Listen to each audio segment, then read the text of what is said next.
Across the narrow sea, unbeknownst to King's Landing, the shipwrights of Braavos had completed work on the ship Sunchaser, the dream boat of Elissa Farman, purchased with her stolen dragon eggs. Unlike the galleys produced daily from the arsenal of Braavos, Sunchaser was not oared, as this vessel was meant for deep waters, not bays and inland shallows. With 4 masts, she carried as much sail as the swan ships at the Summer Isle, but with a broader beam and deeper hull that would allow her to store sufficient provisions for long voyages. When one Braavosi asked her if she meant to sail to Yt, Lady Elissa laughed and said, "I may, but not by the route you think." Night before she was set to set sail, she was summoned to the Sea Lord's palace, where the Sea Lord served her herring, beer, and a caution. He told her to go with care, but go, as men are hunting you, up and down the narrow sea. Questions were being asked, rewards offered, and that he would not care for her to be found in Braavos. It would have surprised and angered Queen Rhaena to know that another one of her former favourites were passing so close to her at that very moment. After stopping at Pentos to take on supplies, Elissa, going by the name of Alice Westhill, and her Sunchaser made her way to Tyrosh, with only the narrowest part of the narrow sea between them and Estamont. The perilous passage through the pirate-infested waters of the Stepstones lay ahead. Lady Elissa was hiring crossbowmen and sellswords to see her safely through the straits to the open water, as many captains often did. Sunchaser passed through the Stepstones without incident. Elissa Farman discharged her hirelings at least, taking on fresh water and provisions before turning west, setting sail for Old Town. The fires of Essos were far from the mind of the woman calling herself Alice Westhill in Old Town, as her eyes were fixed upon the other horizon, the storm-lashed western seas. Her Sunchaser had come to port in the last days of autumn, yet she lingered at the dockside as she searched for a crew to sail with her. She was proposing to do what only a handful of the boldest mariners had ever dared to attempt, to sail beyond the sunset in search of lands undreamt of, and she did not want men aboard her ship who might lose heart and rise up against her and force her to turn back. She required men who shared her dream, and such were not easily found, even in Old Town. Then, as now, ignorant small folk and superstitious sailors clung to the belief that the world was flat and ended somewhere far to the west. Some spoke of walls of fire and boiling seas, some of black fogs that went on forever, some of the very gates of hell. Wiser men know better. The sun and moon were spheres.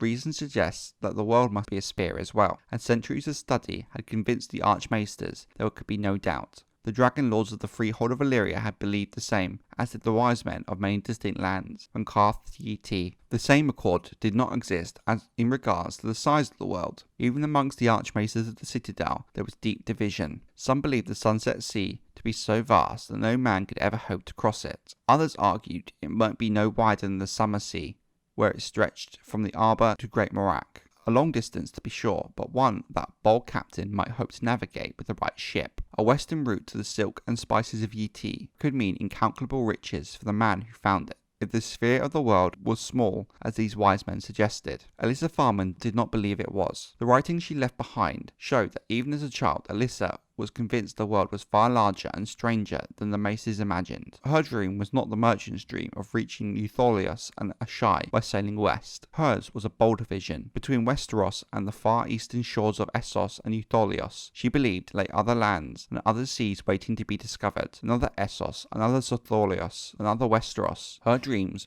were full of sundering rivers and windswept plains, with towering mountains that shouldered that are shrouded in cloud, of green islands in the sun, of strange beasts no man had tamed, and queer fruits no men had tasted, of golden cities shining underneath strange stars. She was not the first to dream this dream. Thousands of years before Aegon's conquest, when the kings of winter still reigned in the north, Brandon the shipwright had built an entire fleet of ships to cross the Sunset Sea. He took them west himself, never to return. His son and heir, another Brandon, burnt the yard where they were built and was then on known as Brandon the Burner. 1,000 years later, an Iron Man sailing out from Great Whip, blown off course onto a cluster of rocky islands 8 days' sail to the northwest of any known shore. The captain built a tower and a beacon there and took the name Farwind. He called his seat Lonely Light. His descendants lived there still, clinging to the rocks where the seals outnumbered the men 50-1. Even the other Ironmen considered the far winds mad. Brandon the shipwright and the Ironborn who came after him had both sailed the northern seas, where monstrous krakens, sea dragons, and leviathans swam through the cold grey waters, and the freezing mists hid floating mountains made of ice. Elissa Farman did not intend to voyage in their wake. She would sail her sun chaser on a more southerly course, seeking warm blue waters and steady winds she believed would carry her across the sunset sea. But first, she had to have a crew. Some men laughed at her, while others called her mad. A good portion of the gold that the Sea Lord had paid for her stolen dragonets was stored safely in the vaults of the Iron Bank of Braavos. With such wealth behind her, Elissa Farman was able to tempt sailors by paying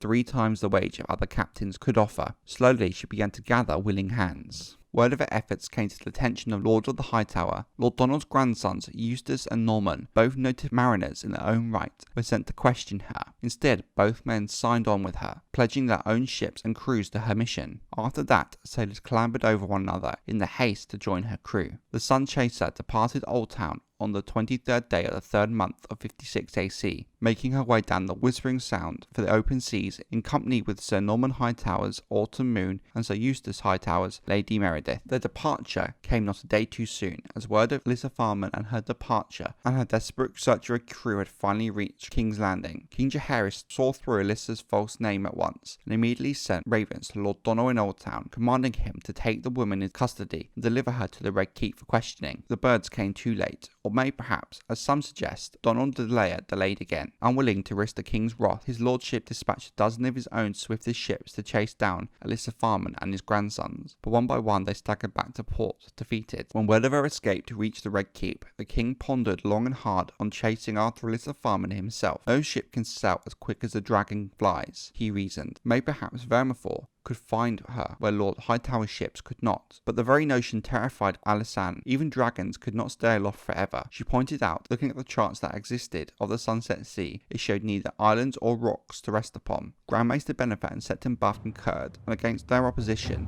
the king reluctantly put the idea aside.